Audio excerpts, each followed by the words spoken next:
महात्मा फुले यांच्या कार्याबद्दल बोलणार आहे। मुलींसाठी शाळा सुरू करताना महात्मा फुले यांना अतोनात कष्ट सहन करावे लागले होते, पण तरीही ते आपल्या विचारापासून डगमगले नाहीत। यांच्या या प्रयत्नामुळे आज स्त्रियांसाठी शिक्षणाचे दरवाजे उघडले झाले आहेत, पण तरीही ते कार्य केले। सत्यशोधक समाजाची स्थापना केली, अनाथालय विधवास प्रोत्साहन दिले, अनाथालय खोली सर्वांनी शिकावे या तळमळीत अहोरात्र झडले। डॉक्टर बाबासाहेब आंबेडकरांनी शिक्षणाचे महत्त्व ओळखून मिलिंद व सिद्धार्थ कॉलेजची स्थापना केली।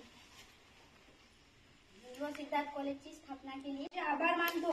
आमच्या वर्ग शिक्षिका बाईंनी आम्हाला मोलाचे मार्गदर्शन केले। तसेच हा कार्यक्रम पार पाडण्यासाठी शाळेचे रखवलदार मामा, सेविका मावशी आम्हाला कामात खूप मदत केली। म्हणूनच आम्ही या सभागृहाची सजावट, मंच व्यवस्था, मुलांची बैठक व्यवस्था सुरू करू।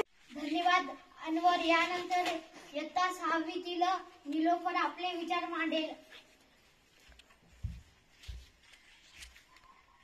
आज मी डॉक्टर आंबेडकर यांच्याविषयी बोलणार आहे। डॉक्टर बाबासाहेब यांचे मूळ नाव भीमराव। त्यांचे वडील रामजी व्यासंगी व शिक्षणाविषयी आस्था असणारे होते, म्हणून बाबासाहेबांनी शिक्षण घेण्यास प्रोत्साहन दिले। त्यासाठी त्यांनी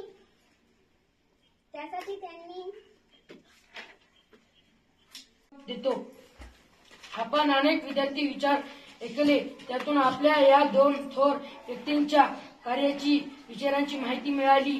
कवी विंदा करंदीकरांनी